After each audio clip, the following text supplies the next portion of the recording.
Assalamualaikum warahmatullahi wabarakatuh. Alhamdulillah, alhamdulillahilladzi hadana li hadza wa ma kunna linahtadiya laula an hadanallah. Wa asyhadu an la ilaha illallah wahdahu la syarikalah wa asyhadu anna Muhammadan abduhu wa rasuluh. Allahumma shalli ala Muhammad wa ala alihi wa ashabihi ajmain. Huwallazi arsala liyudhhirahu 'ala ad-dini kullihi walau karihal musyrikun, amma ba'du. Alhamdulillah, hadirin dan hadirat yang dirahmati Allah. Pada pertemuan kita yang lalu, alhamdulillah kita telah pun dan bahkan kita sedang berbincang mengenai ataupun dalam kitab fiqh sunnah dengan tajuk yakni mengenai solat witir. Alhamdulillah, pada pertemuan kita yang lalu di dalam masalah solat witir kita telah bincangkan beberapa perkara. Antara lain daripada muka surat 453 kita telah mengetahui mengenai keutamaan dan hukum solat witir. Kemudian telah kita bincangkan tentang waktu-waktunya, yakni solat witir boleh kita laksanakan selepas mendirikan solat fardu isyak sampailah sejurus sebelum masuk waktu subuh. Itulah dia waktu solat witir. Jadi boleh kita kedepankan, mendahulukannya, dan juga boleh kita membelakangkan, yakni mentakhirkannya. Kemudian kita juga telah kupaskan di muka surat 459 mengenai bilangan rakaat solat witir. Kita mengetahui witir itu adalah ganjil dan kita dibolehkan mendirikan solat witir sebanyak sama ada 7 rakaat, 5 rakaat, 3 rakaat, atau bahkan 1 rakaat. Telah kita kupaskan bersama pada pertemuan-pertemuan kita yang lalu. Mengenai bacaan pula di muka surat 462 pada minggu yang lalu telah kita kupaskan mengenai bacaan. Secara umum, kalau sekiranya seorang itu solat witir selepas dia bertakbiratul ihram, dia tetap disunatkan membaca doa iftitah. Ya, doa iftitah sama ada yang panjang atau yang pendek, memang dia disunatkan. Doa iftitah adalah disunatkan untuk solat fardu dan solat sunat. Namun membaca doa iftitah tak wajib, bukan rukun. Jadi kalau kita tak baca doa iftitah kerana masa atau sebagainya, selepas takbiratul ihram terus kita membaca suratul Fatihah, tetap sah solat kita, alhamdulillah. Kemudian selepas baca Fatihah, kita bolehlah membaca surah. Ada riwayat yang mengatakan Nabi SAW pada rakaat pertama membaca surah Sabbihisma Rabbikal A'la, kemudian membaca surah Qul Ya Ayyuhal Kafirun, kemudian membaca Qul Huwallahu Ahad, Qul A'udzu Birabbil Falaq, Qul A'udzu Birabbin Nas. Maka semuanya diperbolehkan. Bahkan seperti mana telah kita kupaskan pada pertemuan kita yang lalu, pada minggu yang lalu, kalau kita bahkan juga tak dituntut, maksudnya tak wajib dan bukan rukun mesti membaca surah-surah tertentu selain daripada suratul Fatihah. Suratul Fatihah itu adalah rukun. Selain daripada suratul Fatihah, kalau kita nak baca, bahkan kita tak nak baca Qul Ya Ayyuhal Kafirun, contohlah kita setakat baca Qul Huwallahu Ahad, sah solat kita. Kalau kita nak baca sah solat kita. Bukan menjadi satu syarat solat witir mesti baca Sabbihisma Rabbikal A'la, mesti baca Qul Ya Ayyuhal Kafirun dan sebagainya. Jadi yang rukun adalah suratul Fatihah. Surah selepas rukun, surah selepas Fatihah bukan rukun. Jadi kita boleh baca apa juga surah yang ingin kita membacanya. Alhamdulillah. Kemudian kita telah bincangkan juga mengenai kunut dalam solat witir. Pada pertemuan kita yang lalu telah kita bincangkan bahawasanya Nabi SAW telah disebutkan bahawasanya Nabi SAW telah memberi wasiat ataupun memberi Hasan telah menceritakan, Hasan telah memberitahu bahawasanya Rasulullah SAW mengajar beliau membaca beberapa kalimat-kalimat doa untuk dibaca pada solat witir. Apakah doa yang Hasan mengatakan Rasulullah SAW mengajarkannya untuk membacanya? Allahumma hdini fi man hadait, afini fi man afait, wa tawallani fi man tawallait, dan seterusnya. Yakni doa kunut. Di situlah datang riwayat yang mengatakan bahawasanya kita disunatkan membaca doa kunut pada solat witir. Cuma ulama khilaf sama ada doa kunut itu disunatkan hanya pada bulan Ramadan, bahagian kedua bulan Ramadan, bahagian kedua terakhir, atau disunatkan membaca doa kunut pada setiap kali solat witir. itu juga telah kita kupaskan pada pertemuan kita yang lalu, bahkan mengikut riwayat apa yang disebutkan oleh Hasan, di mana Nabi SAW mengajarkan kepada beliau membaca doa tersebut, yakni doa kunut pada solat witir. Dan Hasan tak mengatakan bahawasanya Rasulullah SAW mengatakan hanya pada solat witir pada bulan Ramadan. Jadi atas dasar demikian, sebagian ulama mengatakan kita disunatkan membaca doa kunut itu pada setiap kali kita mendirikan solat witir. Jadi di situ ada perbezaan pendapat. Alhamdulillah, antara matlamat tujuan kuliah kita ini untuk kita mengetahui perbezaan-perbezaan pendapat dan kita saling hormat menghormati, kita menerima keperbagaian pendapat di dalam masalah ini. Barang siapa yang ingin membaca doa kunut pada bulan Ramadan bahagian kedua seperti mana masyarakat kita sering lakukan, alhamdulillah, silakan. Bahkan seperti mana saya sebutkan, ada juga pendapat sebagian para ulama yang mengatakan bahkan doa kunut itu disunatkan pada setiap kali solat witir. Maka alhamdulillah, itulah kita dapat lihat hikmah di antara perbezaan pendapat tersebut. Alhamdulillah, telah kita kupaskan masalah ini. Perkara seterusnya, yakni membaca tempat berkunut. Jadi apabila kita mengatakan tentang doa kunut itu, di manakah kita disunatkan membaca doa kunut? Kita telah kupaskan pada pertemuan kita yang lalu. Doa kunut ini boleh dibaca sama ada selepas rukuk, yakni ketika i'tidal. Boleh juga dibaca sebelum rukuk. Jadi maksudnya doa itu boleh kita baca seringkali seperti mana kita lakukan seperti solat subuh itu, yakni selepas rukuk ketika i'tidal. Sami Allahu liman hamida, Rabbana walakal hamd, Allahumma hdina fi man hadait, wa afina fi man afait, wa tawallana fi man tawallait, dan seterusnya. Diperbolehkan. Atau berdasarkan riwayat-riwayat yang ada, boleh juga sebagian ulama mengatakan untuk kita membaca doa kunut itu sebelum rukuk. Jadi selepas kita baca suratul Fatihah, kemudian selepas kita baca surah, kita baca doa kunut itu sebelum kita rukuk. Ada juga riwayat, maksudnya boleh kita membaca doa. Jadi kalau kita lihat para jemaah yang dirahmati Allah, kalau kita renungkan, bagi mereka-mereka yang pernah mendirikan solat, katakan solat tarawih di Masjidil Haram, kadang-kala pada malam ke-27, kadang-kala malam 29, ketika dalam solat tarawih itu sendiri, kadang-kala imam membaca doa, yakni doa khatamul Quran yang disebutkan bahasa kita lah. Tapi doa itu dibaca selepas Fatihah dan selepas surah.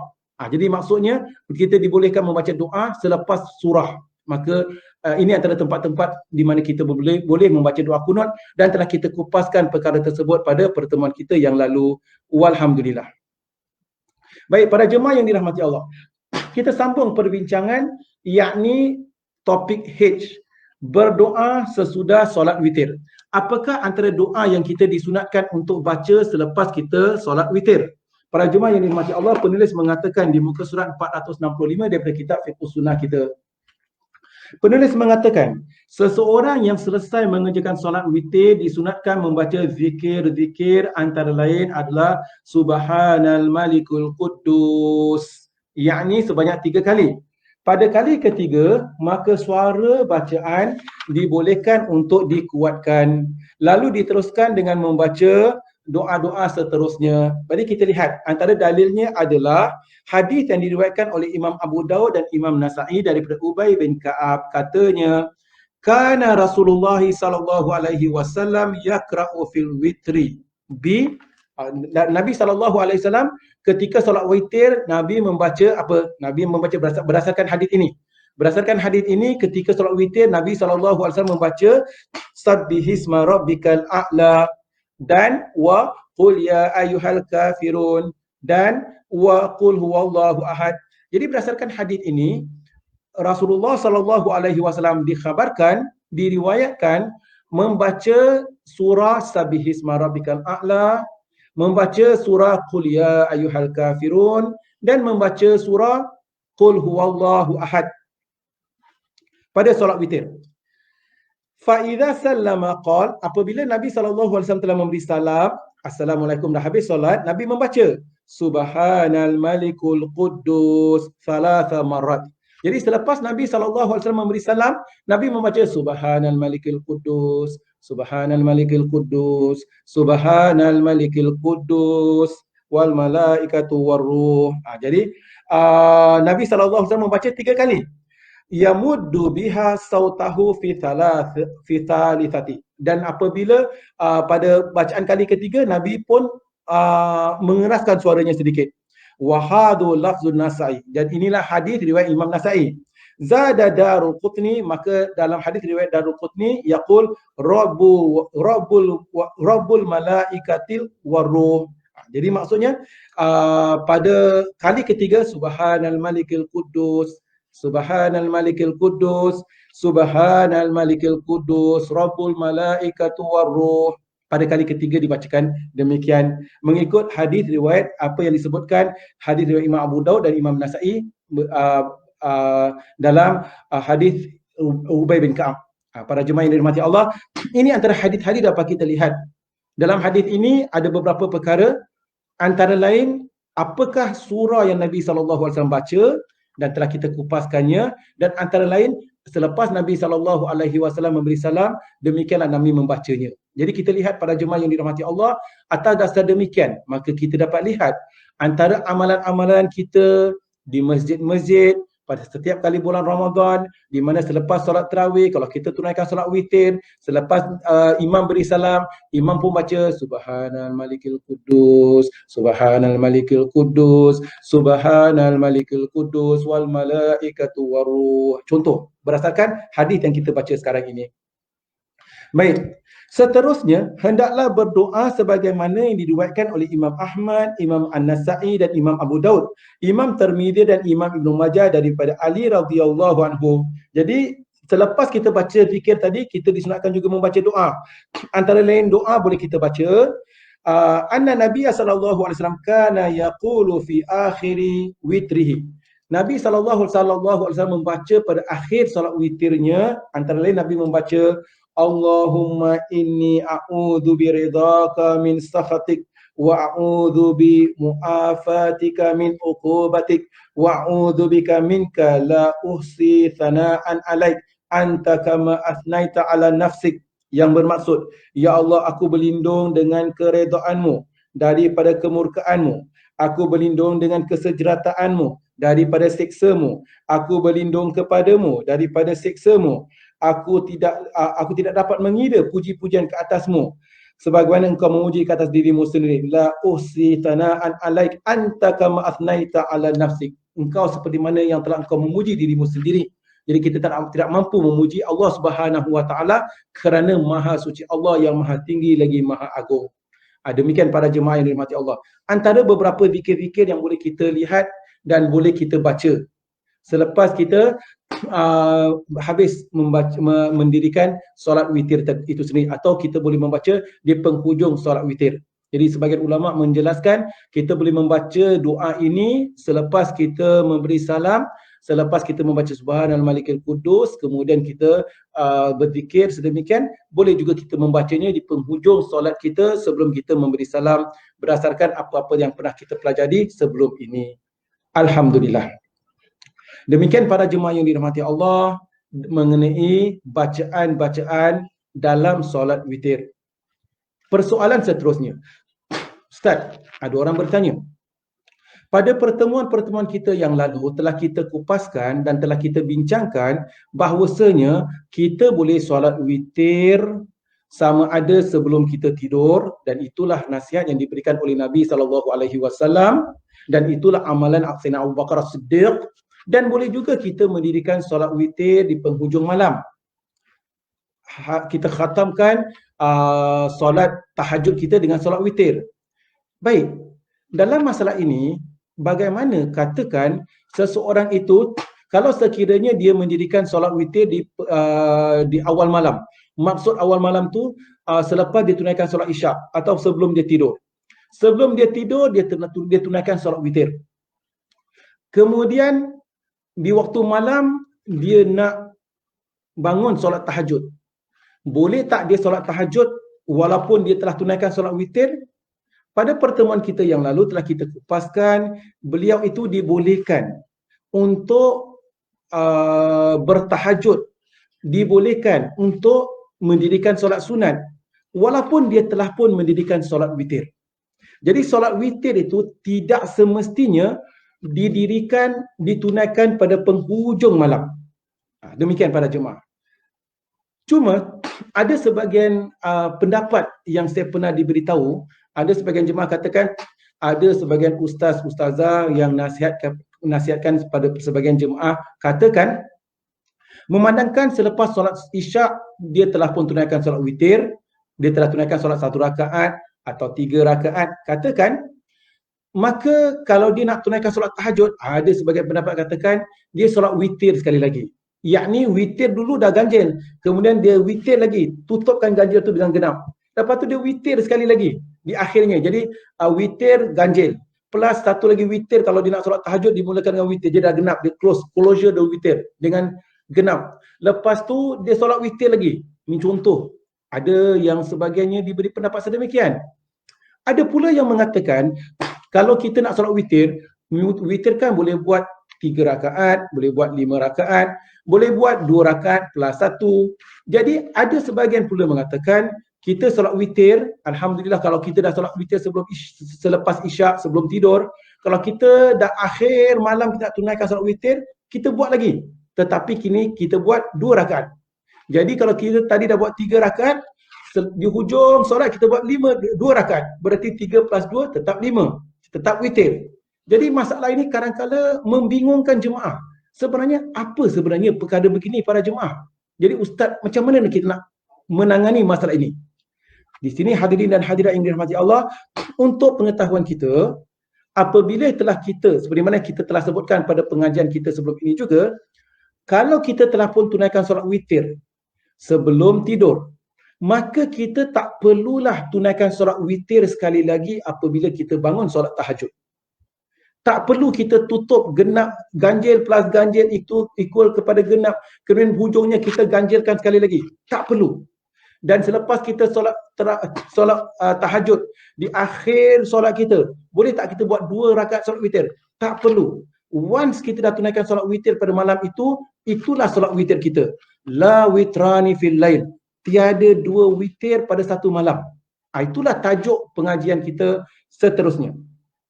Penulis mengatakan, tajuknya di muka surat 467, tidak ada 2 witir dalam satu malam. Penulis mengatakan, seseorang yang sudah mengerjakan solat witir, lalu berkeinginan untuk mengerjakan solat sunat lagi, maka orang itu dibolehkan melakukannya, yakni melakukan solat sunat, tahajud. Tetapi, dan tidak perlu mengulangi lagi solat witir untuk kali keduanya. Dalilnya adalah hadis riwayat Imam Abu Daud, Imam Nasa'i dan Imam Tirmizi yang dianggapnya sebagai hadis hasan. Dari Ali katanya, sami'tu Rasulullah sallallahu alaihi wasallam yaqul, di mana beliau mengatakan, beliau mendengar Nabi sallallahu alaihi wasallam mengatakan, menjelaskan, bersabda, la witrani fi lailah, tiada 2 witir dalam satu malam. Jadi Rasulullah sallallahu alaihi wasallam dah terangkan dan jelaskan, la witrani fi lailah, tiada 2 witir dalam satu malam. Jadi memandangkan kita telah pun tunaikan solat witir sebelum tidur, solat witir kita dah sah, boleh tak kita solat tahajud? Boleh. Adakah perlu kita mengulangi solat witir? Jawapannya tak perlu. Tak perlu nak kita pening-peningkan kepala kita, tadi ganjil plus ganjil equal genap, kemudian tolak lagi ganjil, tak perlu. Boleh tak kita tunaikan 2 rakaat, dah buat 3 rakaat, kemudian di hujungnya buat 2 rakaat witir. Witir adalah ganjil. Once kita buat 2 rakaat di penghujungnya, tu bukan ganjil, tu genap. Jadi atas dasarnya kaedahnya mudah.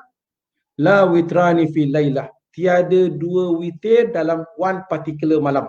Dalam sesuatu malam, tak ada 2 kali witir. Maka dengan demikian, alhamdulillah, kita ingin memudahkan para jemaah agar dapat memahami kaedah-kaedah yang disebutkan tadi. Alhamdulillah. Diriwayatkan pula dari Aisyah radhiyallahu anha bahwasanya anna Nabi sallallahu alaihi wasallam kana yusallimu tasliman yusmi'una thumma yusalli rak'ataini ba'da ma yusallimu wa huwa qa'idun. Nabi sallallahu alaihi wasallam membaca salam, yakni memberi salam sehingga terdengar kami. Lalu baginda mengerjakan solat 2 rakaat berikutnya setelah membaca salam tadi dalam keadaan duduk. Jadi para jemaah yang dirahmati Allah, ini antara dalil-dalil yang lain. Dari Ummu Salamah pula bahwasanya annahu sallallahu alaihi wasallam kana rak'ataini ba'da witri wa huwa jalisun, di mana Nabi SAW pernah mendirikan solat 2 rakaat selepas solat witir, sedangkan Nabi melakukannya dalam keadaan duduk.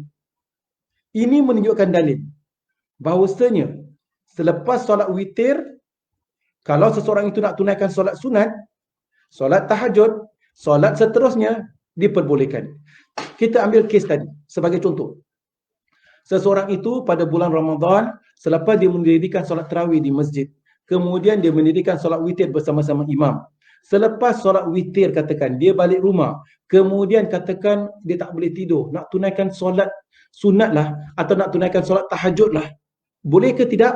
Jawapannya diperbolehkan. Nabi SAW pernah selepas solat witir tunaikan solat 2 rakaat. Jadi diperbolehkan dan tiada masalah dalam perkara itu.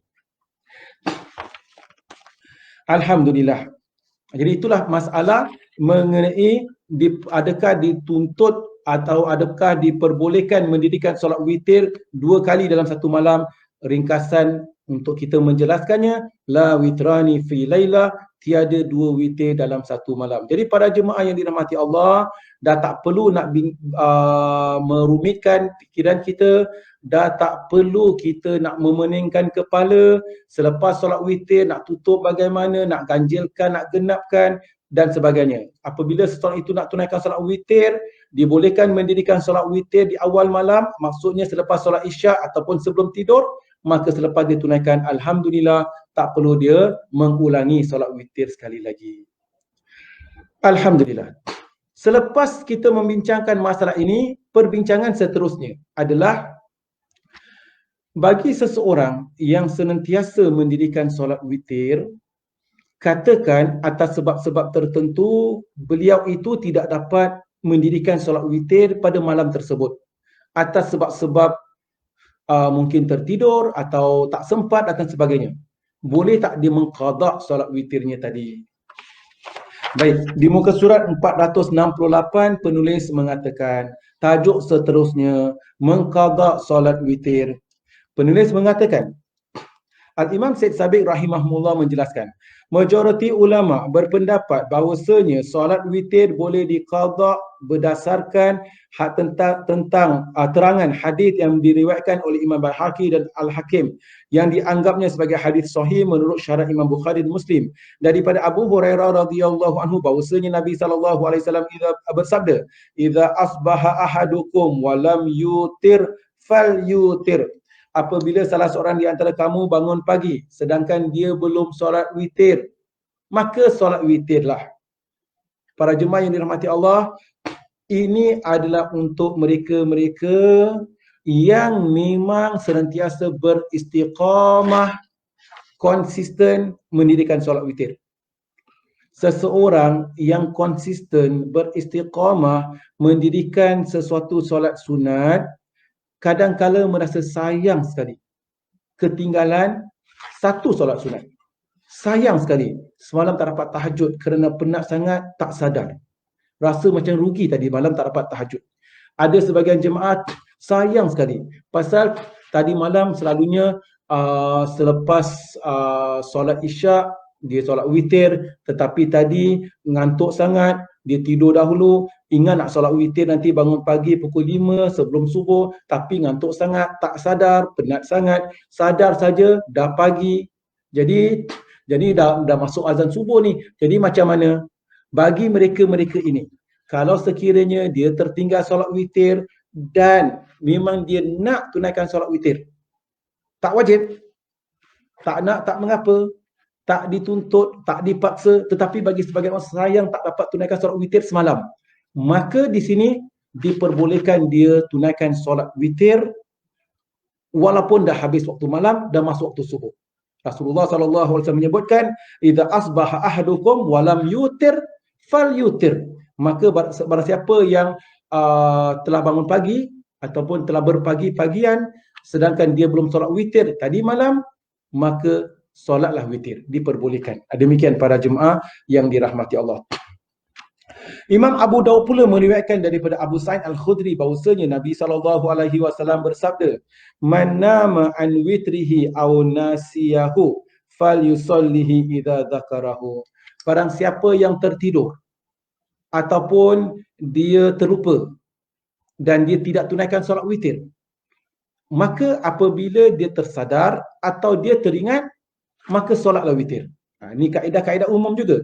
Bahawasanya kalau kita itu memang senantiasa beristiqamah melaksanakan sesuatu ibadah sunat, maka kalau dia tertidur atau dia terlupa, kalau dia teringat, bahkan ibadah sunat juga boleh diqadakkan dan dia akan dapat pahala seperti biasa kerana dia terlupa dan dia teringat. Cuma saya ingin tekankan, tak wajib kerana ianya sunat. Namun kalau dia nak lakukan, alhamdulillah. Demikianlah, alhamdulillah, mereka-mereka yang senantiasa ingin mendekatkan diri kepada Allah Subhanahu wa taala bukan hanya dengan amalan-amalan wajib, bahkan dengan amalan-amalan sunat, sehingga meninggalkan satu amalan sunat juga terasa sangat sayang sekali. Akan tetapi bagi mereka-mereka yang tidak menjaga, tidak beristiqamah, kadang-kadang tertinggal yang wajib pun tak rasa bersalah. Jadi kita lihatlah, kita tepuk dada, tanya iman. Bagaimana iman kita meninggalkan yang sunat, bagaimana iman kita meninggalkan yang wajib. Dan dalam perkara ini para jemaah sebaiknya kalau dapat, kita cubalah selain daripada solat-solat yang wajib, kita laksanakan solat-solat yang sunat juga, insya-Allah. Cuma ulama berselisih pendapat dalam masalah waktu di manakah seseorang itu harusnya mengqada solat witir. Mazhab Hanafi berpendapat bahawa solat witir boleh diqada pada setiap masa selain daripada waktu-waktu yang dilarang mengerjakan solat. Manakala mazhab Syafi'i berpendapat bahawasanya dibolehkan mengqada witir pada setiap masa, sama ada pada waktu malam ataupun waktu siang. Mazhab Malik dan Imam Ahmad pula berpendapat bahawasanya mengqada witir hanya dibolehkan sesudah fajar sahaja selagi belum mengerjakan solat subuh. Jadi masalah di sini, kalau kita tertinggal solat witir, bila kita nak tunaikan solat witir? Kita lihat di sini pada jemaah. Seperti yang saya sebutkan, ini hanya untuk mereka-mereka yang beristiqamah, konsisten mendirikan solat witir. Kalau dapat, kita cuba beristiqamah, kita cuba konsisten mendirikan solat witir. Telah kita sebutkan pada pertemuan kita yang lalu, ada dua jenis solat. Dua jenis solat sunat. Usahakanlah untuk istiqamah, cuba konsisten melakukannya walau dalam apa jua hal. Dua solat sunat itu adalah solat sunat sebelum subuh, yakni solat sunat qabliyah subuh. Sebelum kita mendirikan solat subuh, kita laksanakan solat sunat. Raqatul fajri khairum minad dunya wa ma fiha. 2 rakaat sebelum tunaikan solat subuh adalah lebih baik daripada dunia dan segala isinya. Okey, itu pertama. Yang kedua adalah solat witir.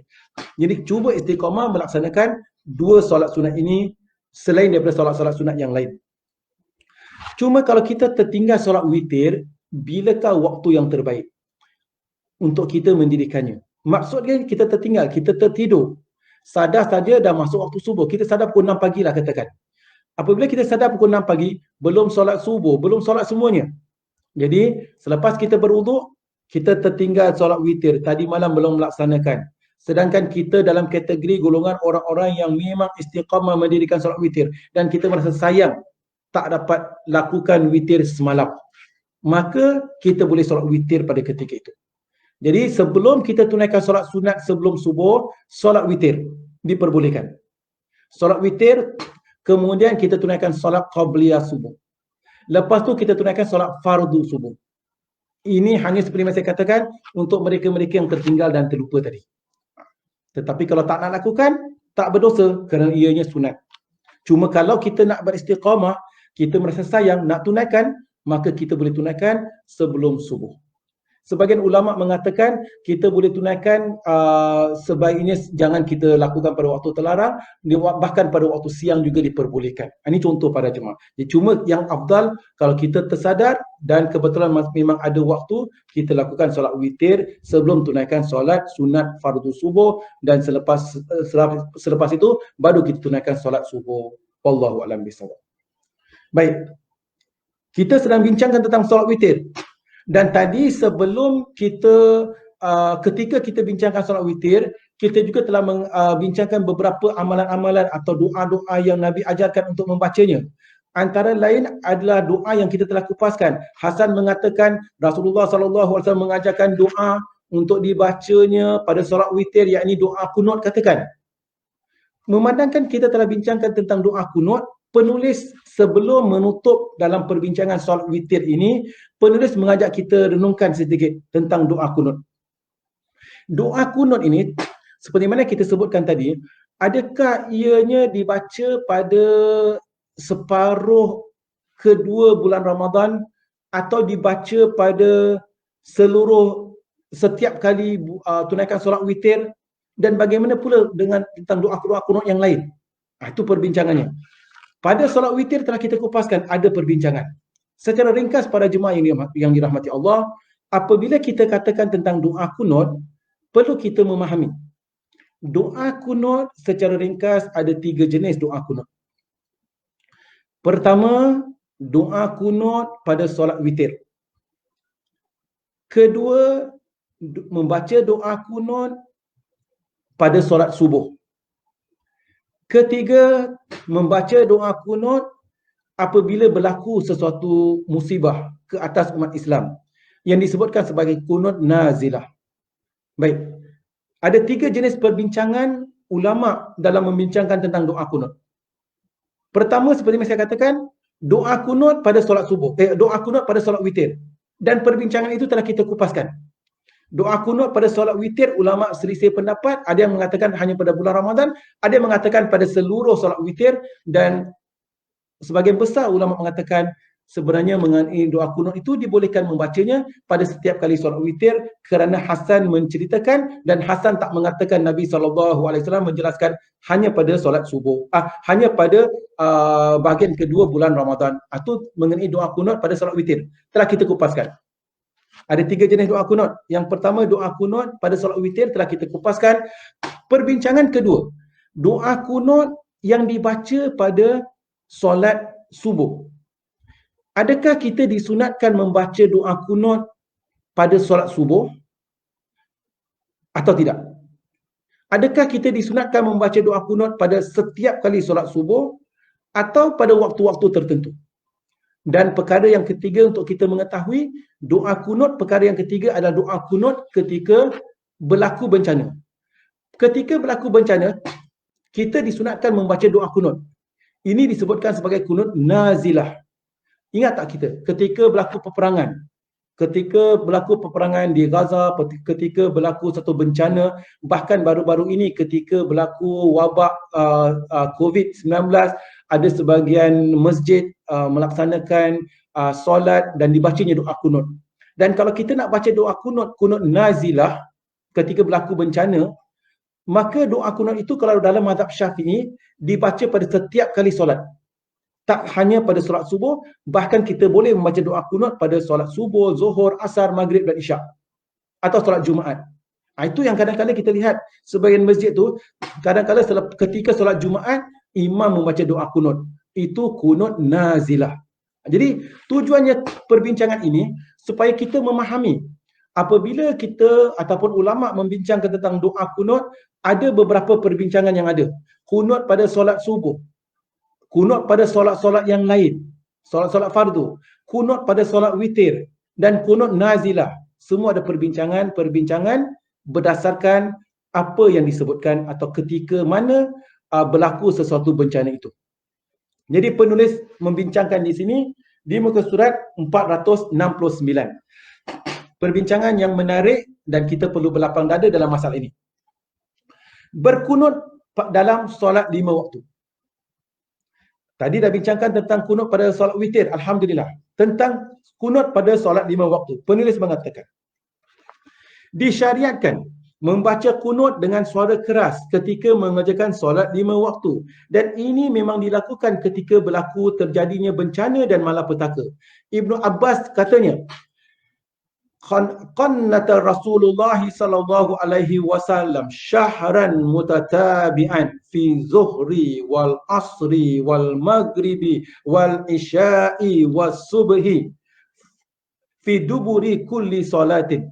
Jadi maksudnya Rasulullah sallallahu alaihi wasallam telah berkunut, telah membaca doa kunut pada 1 bulan penuh.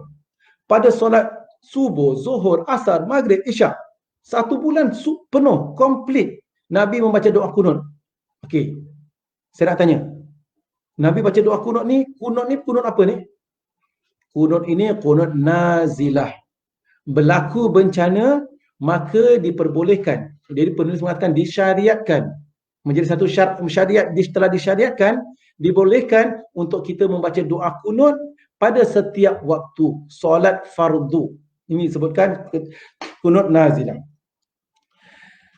Idza qala sami Allahu liman hamidah minal raka'atil akhirati, apabila Nabi SAW telah membaca sami Allahu liman hamidah pada rakaat terakhir, yad'u alaihim ala hayyin min bani Sulaim wa ala ri'lin wa zakwana wa usayyah wa yu'amminu min khalfahu. Baik. Jadi Rasulullah SAW apabila telah membaca pada rakaat terakhir i'tidal dan sesudah membaca sami Allahu liman hamidah, di situlah beliau mendoakan kebinasaan ke atas Bani Sulaim, Ri'al, Zakwan dan Usayyah. Sedangkan makmum yang di belakang Nabi SAW semua mengaminkan doa tersebut. Diriwayatkan oleh Imam Abu Daud dan Imam Ahmad menambahkan bahawasanya Rasulullah SAW arsala ilaihim yad'uhum ilal Islam faqataluhum. Rasulullah SAW mengutus beberapa orang mubalik untuk mengajak mereka supaya memeluk agama Islam. Tetapi para mubalik itu akhirnya dibunuh masyarakat kabilah-kabilah tersebut. Ikrimah berkata, peristiwa itu merupakan permulaan bagi bacaan doa kunut. Jadi Rasulullah SAW mengutus beberapa pendakwah, mengutus beberapa para duat untuk mengajak mereka kepada Islam. Lalu para duat itu telah dibunuh oleh mereka. Lalu Nabi SAW pun membaca fardu, doakan ke atas musuh-musuh Islam tadi untuk Allah Ta'ala membinasakan mereka. Dari disitulah penulis mengatakan, di sinilah yang menyebutkan permulaan doa kunut disebutkan sebagai kunut nazilah. Di sini para jemaah menunjukkan telah disyariatkan dan bahkan Nabi SAW memang melakukan kunut nazilah ketika berlaku bencana dan malapetaka tersebut. Dalam hadis yang lain pula dari Abu Hurairah radhiyallahu anhu bahwasanya anna Nabiy sallallahu alaihi wasallam kana idza arada an yad'u ala ahadin aw yad'u li ahadin qanata ba'da ruku'. Nabi sallallahu alaihi wasallam apabila hendak berdoa untuk seseorang atau ke atas seseorang, maka Nabi sallallahu alaihi wasallam pun berdoa pada solat dalam solat itu dengan berkunut selepas rukuk. Farubbama qala idza qala sami Allahu liman hamidah, dan baginda pun membaca doa tadi selepas membaca sami Allahu liman hamidah. Selepas sami Allahu liman hamidah, yakni ketika i'tidal. Itulah Nabi SAW membaca doa di situ. Dan pernah Nabi SAW pun membaca Rabbana walakal hamdu Allahumma anjil Walid bin Walid wa Sallamata bin Hisham wa Iyasha bin Abi Rabi'ah dan seterusnya. Yang bermaksud, selepas Nabi SAW membaca Sami Allahu liman hamidah, Nabi pun membaca, Ya Allah selamatkanlah Al-Walid bin Walid, Salma bin Hisham, Iyash bin Abu Rabi'ah, serta seluruh kaum muslimin yang tertindas. Ya Allah dahsyatkanlah siksamu ke atas golongan kaum Mudhar.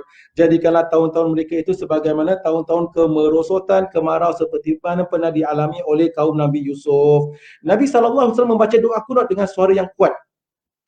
Ada kalanya beliau pada setengah keadaan ketika mengerjakan solat subuh pun membaca doa, Ya Allah kutukkanlah si fulan dan si fulan. Jadi Nabi SAW juga pernah membaca ketika solat subuh, Allahumma al'an fulanan wa fulana wa hayyani min ahya'il Arab hatta anzalallahu ta'ala. Lalu Nabi SAW membaca doa, Ya Allah kutukkanlah fulan dan fulan, iaitu nama-nama kabilah Arab, sehingga Allah SWT menurunkan ayat. Lalu Allah Ta'ala turunkan ayat, Laisa laka minal amri syai'un aw yatuba alaihim aw yu'adzibahum fa innahum zalimun. Maka Allah Ta'ala turunkan ayat yang bermaksud masalah yang demikian itu bukan menjadi urusanmu wahai Muhammad. Adalah Allah akan menerima taubat mereka atau hendak menyiksa mereka, tetapi sebenarnya mereka itu memang orang-orang yang zalim. Jadi Rasulullah SAW dalam perbincangan kita ini bahawasanya Nabi SAW pernah membaca doa kunut, dan kadang-kadang Nabi membacakan untuk keselamatan golongan tertentu, dan kadang-kadang Nabi SAW sampai mendoakan supaya berlaku bencana, Allah Ta'ala meletakkan malapetaka ke atas golongan-golongan tertentu. Namun Allah Subhanahu Wa Taala menegur Nabi SAW bahawasanya urusan menyiksa hamba-hambanya adalah urusan Allah Subhanahu Wa Taala. Sama ada Allah Ta'ala ingin menyiksa atau ingin mengampunkan hamba-hambanya, itu adalah urusan Allah Subhanahu Wa Taala. Berdasarkan ini, sebaiknya jangan sampai kita berdoa melaknat seseorang atau sebagainya. Itu adalah urusan Allah Subhanahu Wa Taala. Kita serahkan segala-galanya kepada Allah Subhanahu Wa Taala. Kita mohon keselamatan. Kita mohon keselamatan dan kesejahteraan dunia dan akhirat. Wallahu a'lam bishawab. Baik. Demikianlah. Ini menunjukkan dalil bahawasanya kadang-kala sekiranya berlaku sesuatu perkara, maka boleh kita membaca kunut, dan kunut ini yang disebutkan sebagai kunut nazilah. Jadi daripada sini dapat kita memahami, para ulama membincangkan kunut ada beberapa jenis. Tentang kunut solat witir telah kita kupaskan. Kunut nazilah adalah kunut yang dibaca ketika umat Islam ditimpa bencana, malapetaka atau sebagainya. Dan kalau kita membaca kunut nazilah, boleh dibacanya pada setiap kali solat fardu. Alhamdulillah. Dengan demikian, kita telah memahaminya. Soalan seterusnya, bagaimana pula kunut dalam solat subuh? Di sini para jemaah yang dirahmati Allah, penulis menjelaskan tentang kunut dalam solat subuh. Baik, di muka surat 471, penulis mengatakan, ketahuilah membaca kunut dalam solat subuh mengikut penulis, mengikut Al-Imam Syed Sabiq rahimahumullah, tidak disyariatkan melainkan ketika terjadi bencana dan malapetaka. Jika terjadi bencana dan malapetaka, maka barulah membaca kunut ketika mengerjakan solat subuh. Malah demikian pula dalam solat-solat fardu yang lain, sebagaimana yang telah diterangkan sebelum ini. Jadi Al-Imam Syed Sabiq rahimahumullah menjelaskan, sebelum ini kita dah belajar dah, kunut itu boleh dibaca ketika berlaku bencana, yakni ketika berlaku malapetaka dan kita nak berdoa, kita nak membaca doa kunut, dan itulah kunut nazilah. Jadi penulis katakan, tak salah kalau kita nak membaca kunut pada solat subuh, yakni ketika berlaku bencana, kerana itu memang telah disyariatkan. Itu adalah kunut nazilah.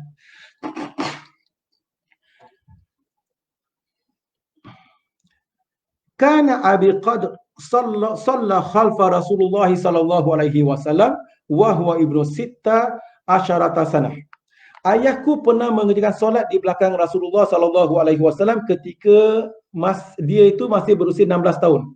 Bahkan pernah bermakmum kepada Abu Bakar, Umar dan Uthman. Wa Abi Bakrin, Umar wa Uthman. Faqultu akanu yaqnutun? Maka mereka bertanya, adakah Nabi SAW berkunut? Maka ayahnya berkata, la ayyubunayya muhdath. Dia mengatakan, tidak wahai anakku, itu adalah hanya sesuatu yang diada-adakan. Jadi maksudnya para jemaah yang dirahmati Allah, beliau menjelaskan bahawasanya pernah sebagian sahabat mendirikan solat di belakang Nabi SAW ketika solat subuh. Maka dia tanya, adakah Nabi SAW kunut?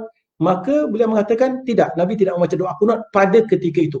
Jadi kita kupaskan nanti insyaAllah para jemaah. Hadis Ibn Hibban pula, Al-Khatib, Ibn Khuzaimah dan lain ada menganggapnya sebagai hadis hasan dari Anas. Maksudnya dia mengatakan, anna Nabiya sallallahu alaihi wasallam kana la yaqnutu fi salati subhi illa idza da'a liqaumin aw da'a ala qaumin. Baik, kita ingin lihat di sini. Anas radhiyallahu anhu menceritakan bahawasanya Nabi sallallahu alaihi wasallam tidak akan membaca doa kunut, sama ada pada solat subuh, zuhur, asar, maghrib, isyak, kecuali kalau Nabi nak membaca doa untuk sesuatu golongan atau ke atas satu golongan. Selain daripada itu, Nabi tidak akan membaca doa kunut. Jadi ini menunjukkan, Anas mengatakan, memberi isyarat doa kunut yang Nabi baca tu sebenarnya adalah kunut nazilah. Di sini pada jemaah kita bincangkan. Ibnu Abu Syaibah meriwayatkan dari Ibnu Mas'ud, Ibnu Umar, Ibnu Abbas, Ibnu Zubair dan khalifah yang tiga iaitu Abu Bakar, Umar dan Uthman bahawa mereka tidak pernah berkunut ketika mengerjakan solat subuh. Demikianlah mazhab Hanafi, Hambali dan Ibnu Mubarak, Al-Thawri dan Ishaq. Manakala mazhab Syafi'i pula menegaskan bahawasanya berkunut ketika mengerjakan solat subuh sesudah rukuk pada rakaat kedua merupakan perbuatan sunat. Ini berdasarkan hadis yang diriwayatkan oleh sekumpulan ulama hadis jamaah selain Imam Tirmizi dan Ibnu Sirin bahawasanya. Jadi untuk pengetahuan kita para jemaah, bincangkan tentang doa kunut ini untuk kita perlu memahami. Adakah disunatkan membaca doa kunut pada solat subuh? Saya minta maaf lah ya, bukan kita nak bincangkan mengenai masalah khilafiyah, namun memandangkan kebetulan sekarang ini kita sedang bincangkan dalam bab ini. Ya, dan kita seperti yang saya katakan, kita perlu berlapang dada dalam membincangkan isu-isu sensitif begini. Kita kupaskan. Adakah disunatkan membaca doa kunut pada solat subuh? Jawapannya, ya, mengikut pendapat mazhab Syafi'i. Dan jawapannya, tidak, mengikut jumhur pendapat ulama atau para fuqaha yang lain. Dalam mazhab-mazhab yang lain, para ulama mengatakan sebenarnya tidak perlu membaca doa kunut pada solat subuh. Bahkan tidak dituntut, tidak disyariatkan membaca doa kunut pada solat subuh. Kenapa? Kerana bagi mereka, perbincangan doa kunut ada dua, seperti mana disebutkan tadi. Pertama, kalau kita bincangkan doa kunut pada solat witir, telah kita kupaskan. Kedua, kalau kebetulan berlaku bencana. Dan kalau berlaku bencana, itu adalah kunut nazilah. Telah kita kupaskan tadi. Tak ada kunut khas untuk solat subuh. Ini mengikut pendapat jumhur ulama dalam masalah ini. Cuma dalam mazhab Syafi'i mengatakan, ya, tetap disunatkan pada solat subuh. Antara lain, hadis Anna Anas bin Malik su'il. Anas bin Malik telah ditanya, hal qannata Nabi sallallahu alaihi wasallam fi salati subhi? Adakah Nabi sallallahu alaihi wasallam kunut pada solat subuh? Anas mengatakan na'am, ya. Wa qila lahu qabla ruku'i atau ba'dah atau ba'dah. Adakah Nabi berkunut sebelum rukuk atau selepas rukuk? Anas mengatakan ba'da rukuk. Jadi pernah Anas ditanya sama ada Nabi sallallahu alaihi wasallam pernah Nabi membaca doa kunut pada solat subuh tak? Anas mengatakan ya. Selepas rukuk atau sebelum rukuk? Selepas rukuk, yakni ketika i'tidal. Ini membawakan dalil daripada mazhab Syafi'i mengatakan disunatkan membaca doa kunut. Imam Ahmad Al-Bazzar dan Daruqutni Al-Baihaqi dan Hakim yang menganggapnya sebagai hadis sahih meriwayatkan Ibnu Anas katanya, mazala Rasulullah sallallahu alaihi wasallam yaqnutu fil fajri hatta faraqad dunya. Rasulullah sallallahu alaihi wasallam senantiasa berkunut ketika mengerjakan solat subuh sehingga baginda wafat. Baik, mari kita lihat. Jadi dalam mazhab Syafi'i yang mengatakan bahawasanya kita disunatkan membaca doa kunut pada solat subuh, antara lain adalah berdasarkan dua hadis ini. Antara lain Nabi SAW telah diriwayatkan, Anas sahabat Nabi menceritakan Nabi SAW tidak tinggalkan doa kunut pada solat subuh sampai Nabi wafat. Stop. Jadi kita lihat pada jemaah. Antara dalil dalam mazhab Syafi'i membawakan hadis Anas yang mengatakan Nabi tidak pernah meninggalkan kunut pada solat subuh sehinggalah Nabi wafat. Jadi ini atas dasar demikian dalam mazhab Syafi'i mengatakan disunatkan kita mendirikan membaca doa kunut pada solat subuh. Baik. Kita nak tanya, kalau begitu kenapa ulama yang lain, jumhur ulama mengatakan tak disunatkan mendirikan membaca doa kunut pada solat subuh? Kenapa? Jadi kita dilihat di sini. Jumhur ulama mengatakan tak dituntut membaca doa kunut pada solat subuh kerana antara lain mereka mengatakan kunut yang dibaca Nabi adalah kunut nazilah, berlaku kunut, yakni berlaku malapetaka dan bencana. Cuma orang bertanya, kalau kunut nazilah, bukankah Anas dalam hadis ini mengatakan Nabi tak pernah tinggalkan? Baik, mengenai hadis yang mengatakan Nabi tidak pernah tinggalkan pula, Sebahagian ulama apabila melihat hadis tersebut mengatakan hadis ini tidak sampai ke darjat sahih. Bahkan mengikut pengkajian mereka, kita lihat siapa yang meriwayatkan hadis ini menceritakan tentang Nabi tidak pernah meninggalkan kunut pada solat subuh sampai akhir hayatnya, akhir hayat baginda. Menurut mereka yang menganalisa hadis ini mengatakan hadis ini tidak sampai ke darjat sahih, dan bahkan hadis ini diceritakan oleh Anas. Anas yang mengatakan Nabi tidak pernah tinggalkan doa kunut pada solat subuh sampai akhir hayat baginda. Tetapi amalan Anas pula berbeza. Anas pula dalam amalannya, Anas tidak membaca doa kunut pada solat subuh. Jadi jumhur ulama mengatakan, kalaulah Anas mengatakan Nabi tidak pernah tinggalkan kunut pada solat subuh sampai akhir hayat baginda, Anas pasti lakukan. Anas pasti akan melakukan solat kunut pada solat subuh. Tetapi Anas sendiri tak melakukannya. Kenapa? Jadi kerana hadis ini tidak sampai ke darjat sahih. Itu setakat perbincangan ulama dalam masalah ini. Kita lihat dan kita sambungkan perbincangan. Menggunakan hadis Ibn Sirin tadi sebagai dalil perlu dikaji semula terlebih dahulu, sebab apa yang ditanya di sini besar kemungkinan adalah doa kunut nazilah, iaitu ketika berlaku bencana dan musibah. Hal ini sebagaimana telah dijelaskan dalam riwayat Imam Bukhari dan Muslim. Seperti yang saya sebutkanlah. Jadi ulama katakan dalam bacaan ini adalah kunut nazilah, bukan kunut pada solat subuh khas. Manakala perbincangan dalam kita kupaskan hadis ini, manakala hadis kedua pula di mana Nabi SAW berkunut sepanjang hayatnya, kalau kita menganalisa hadis itu, maka di dalam sanadnya terdapat seorang perawi yang bernama Ja'far bin Razi. Dia tidak dikategorikan sebagai perawi yang kuat, dan hadis seumpama ini tidak dapat dijadikan sebagai hujjah, sebab adalah tidak masuk akal bahawa Rasulullah SAW sepanjang hidupnya membaca kunut ketika solat subuh, sementara para khulafa, para sahabat sesudah kewafatan Nabi SAW hampir tidak pernah berkunut pada solat subuh. Malahan penulis mengatakan Anas sendiri tidak pernah berkunut pada setiap kali mengerjakan solat subuh seperti mana yang telah dijelaskan dalam hadis sebelum ini. Jadi penulis ataupun para fuqaha menjelaskan dalam mengupaskan hadis ini, kalau hadis ini sahih, mustahil, kerana takkanlah Anas mengatakan Nabi tidak pernah tinggalkan solat kunut pada solat subuh sepanjang akhir hayat baginda, tetapi para sahabat meninggalkannya. Mustahil para sahabat meninggalkan sunnah Nabi.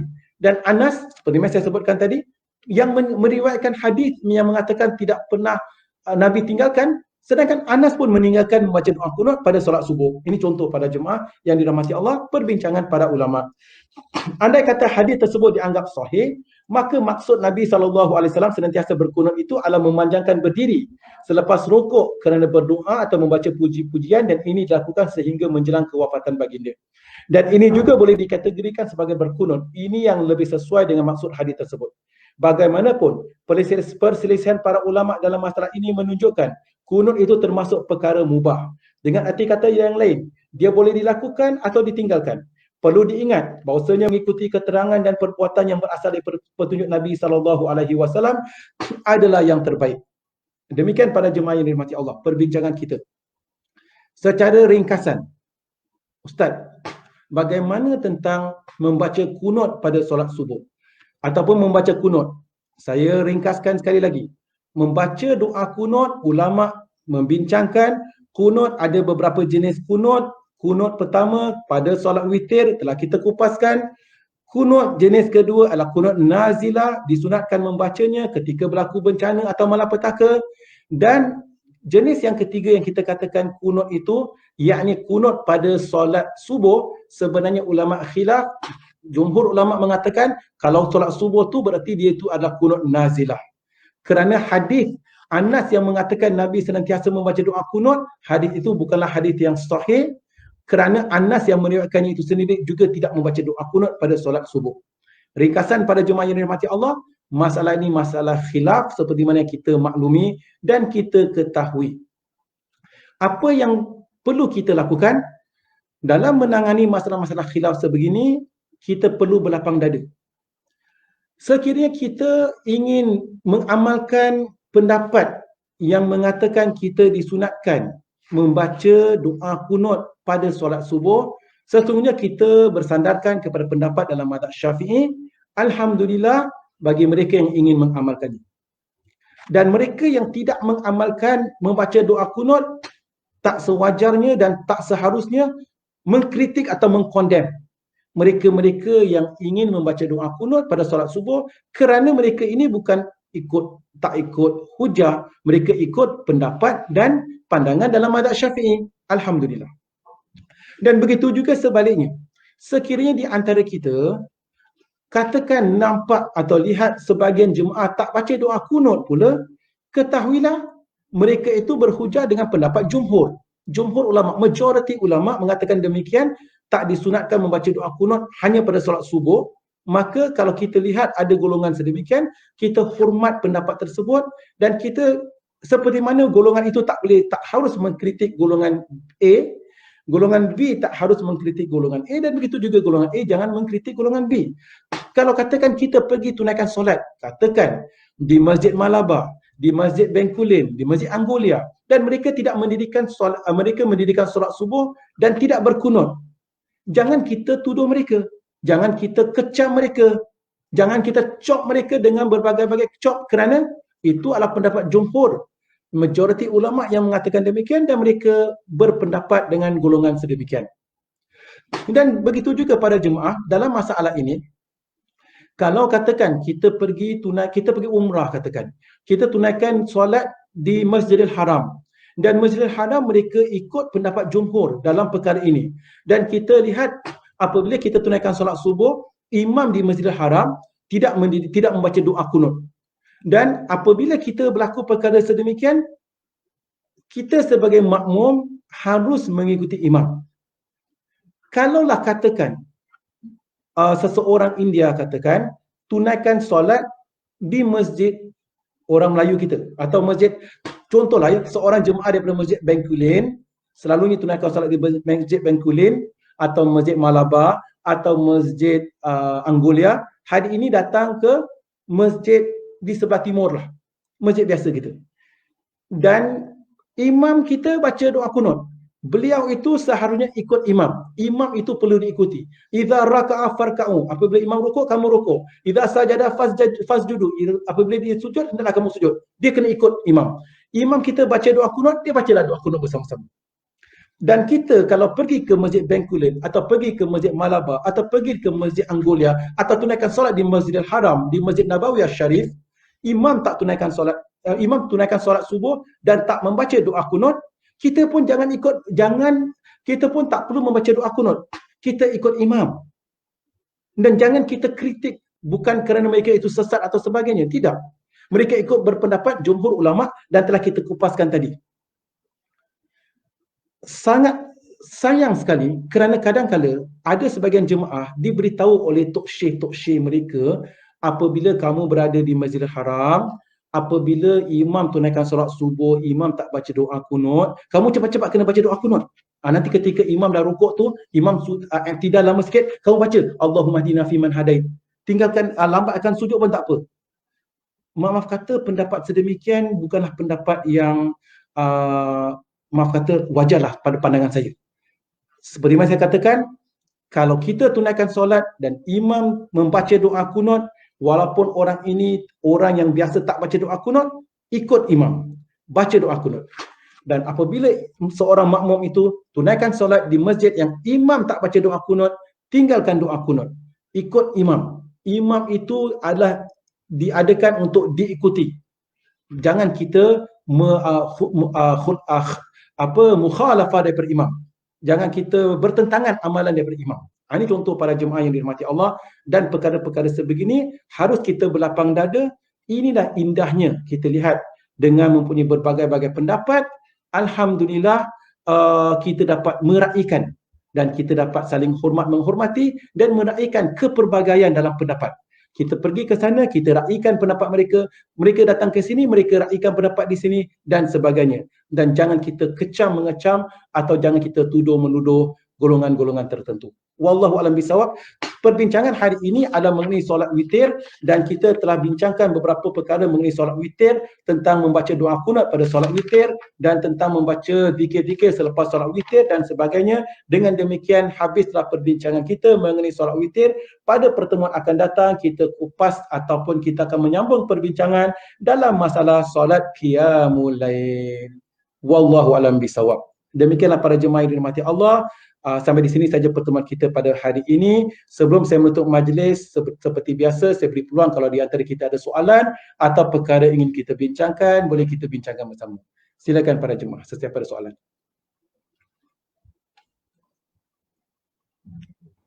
Baiklah para jemaah, kalau tak ada apa-apa, alhamdulillah sampai di sini saja pertemuan kita. Segala yang benar itu daripada Allah Subhanahu Wa Taala. Segala silap dan salah atas kelemahan saya sendiri. Sampai di sini saja pertemuan kita. Wallahu a'lam bishawab. Baik, Ustaz ada masa untuk kita bincangkan sebentar? Okey, baik. Pihak masjid telah berkongsi soalan. Soalan pertama, perlukah kita berwuduk untuk solat jenazah? Kalau kita nak tunaikan solat jenazah, memang kita diwajibkan berwuduk. Ya, jadi apa juga solat diwajibkan untuk kita berwuduk, termasuk solat jenazah.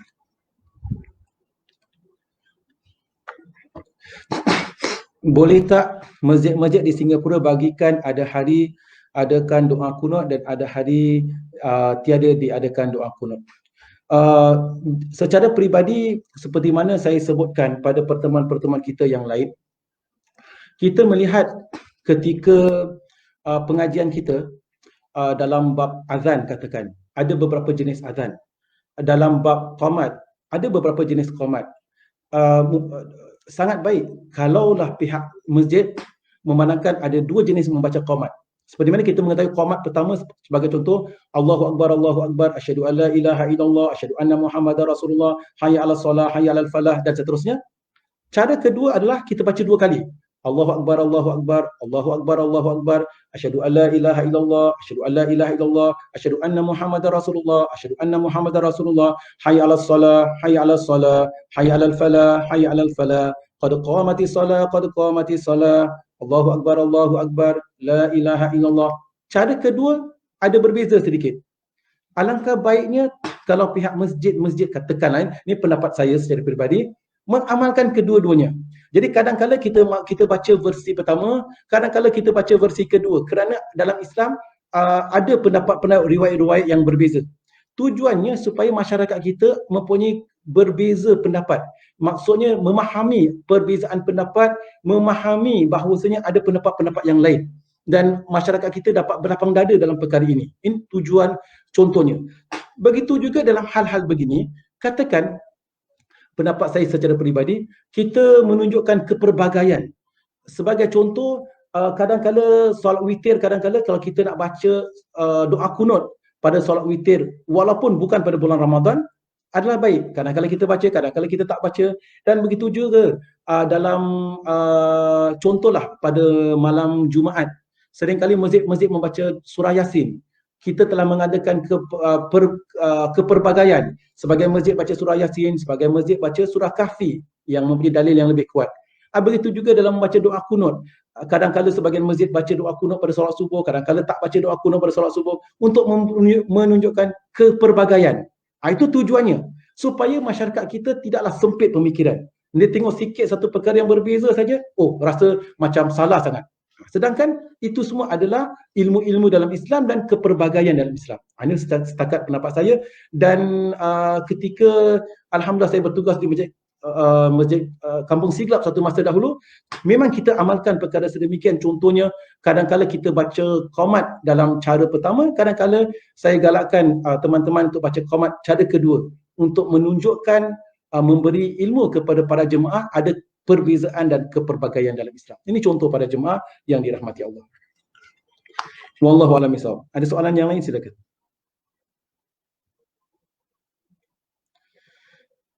Baiklah Ustaz, tak ada apa-apa. Kalau tak ada apa-apa, sampai di sini saja pertemuan kita. Segala yang benar itu daripada Allah Subhanahu wa taala. Segala silap dan salah atas kelemahan saya sendiri. Wallahu a'lam bisawab. Aqulu qauli hadza wa astaghfirullahal azim li wa lakum wa lisairil muslimin wal muslimat wal mu'minin wal mu'minat. Subhanakallahumma wa bihamdika asyhadu an la ilaha illa anta nastaghfiruka wa natubu ilaik. Wassalamualaikum warahmatullahi wabarakatuh.